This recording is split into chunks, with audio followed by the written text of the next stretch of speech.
Hello,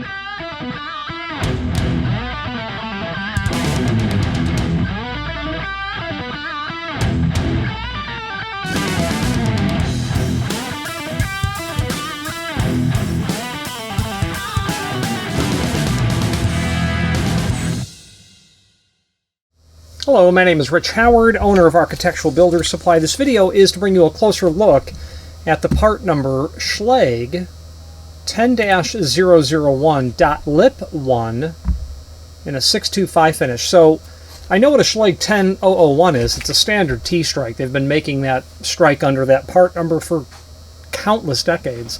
It's very likely one of the original Schlage part numbers would be my guess. It's a T-strike. If you use your imagination, you can see why it's a T-strike, but what's this lip 1 business? Well, you know, I look at this and I say, well, something doesn't look right about that. Something looks unusual or uncommon about it, and it's the lip length is what it is. Lip length is a specific dimension referenced from a specific start point and an end point, and we'll talk about what that is right now. Let's take these dimensional properties. T-strikes are 2 3/4 tall. That's indeed what that is.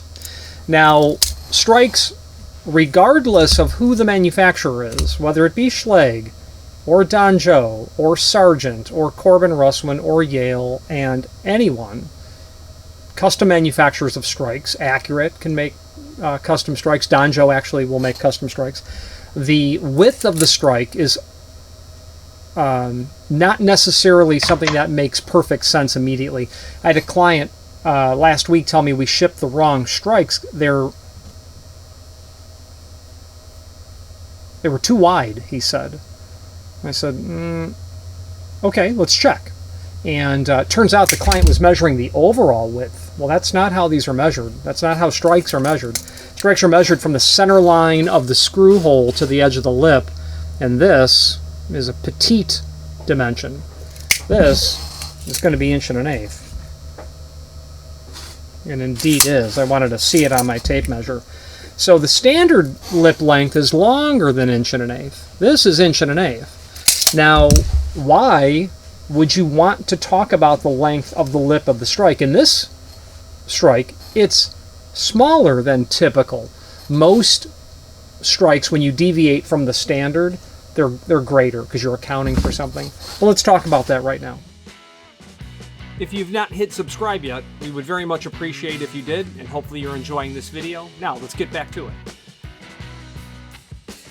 So, lip length. So, what we like to say in our circles of hardware nerddom, where all of us sit around and nerd out about hardware, is projecting hardware is not a good idea. You don't want projecting hardware. And projecting hardware is something like the lip of a strike. It's hanging off the face of the jamb or the face of the inactive door. Hinges can be projecting hardware. Door closer arms can be projecting hardware. Hinges, when you detail a door opening, you want the center line of the hinge barrel to be as close to the face of the door as possible, because mechanically it's a more elegant way to carry the weight of the door.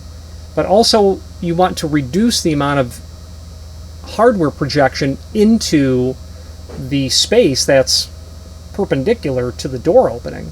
And what I like to think all the time, and it's happened to all of us, it's happened to me walking down a narrow hallway, and I, swinging my arms as I walk and crack the crown of my watch on a hinge barrel. Okay, it's not what I want to do. So we want to suck that back up. This client, for whatever reason, knew that they wanted 1.1 inches. When you have if you're going to detail a lock correctly, you're going to detail everything about it. And basically the part number that you come up with will end up being specific instructions to the installer what needs to happen.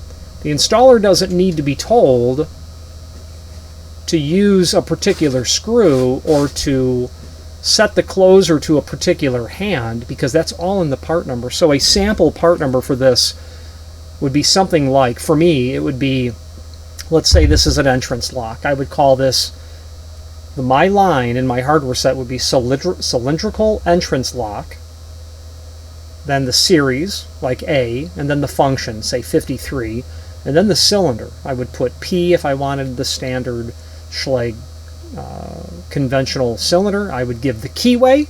I would talk about how many pins are supposed to be in the cylinder. So it would be a P6 pin FG keyway. I would talk about how many keys I needed, or a keying code, a standard key coding system. I'd put the key symbol in there. How many operating keys. Technically, cylinders are supposed to be in their own line, but I don't do it like that. I detail the cylinder, and then I detail the latch bolt. I'm going to use the precise part number that talks about the back set, the width of the faceplate, possibly the corner treatment, certainly the corner treatment, maybe even the projection of the bolt out of the edge.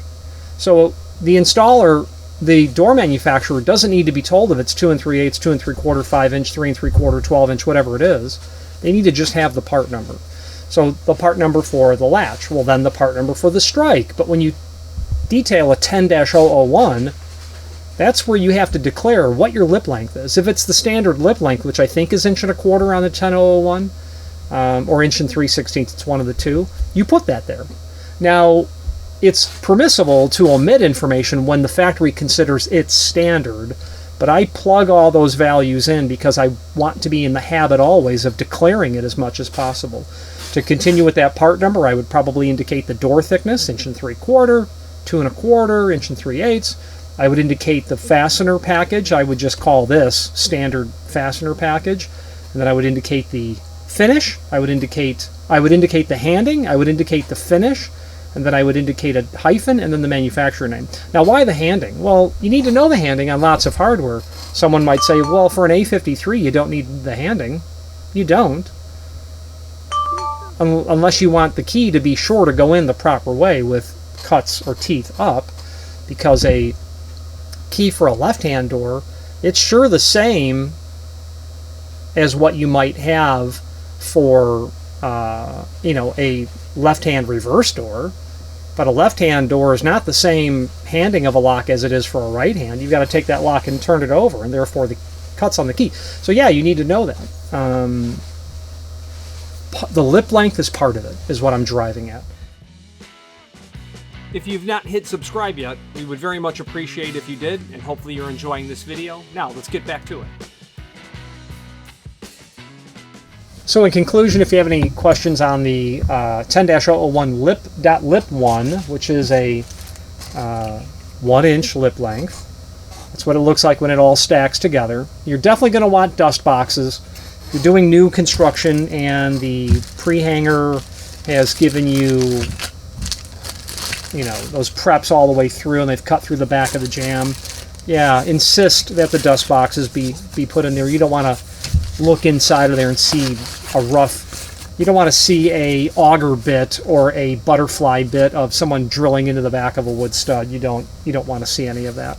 Any questions on the 10-001 lip 1 or any other Schlage product, please feel free to reach out to us. Thank you. Thank you for watching, and if you've enjoyed this video, please click thumbs up, please subscribe, and maybe even send the video to someone that you know. Thank you.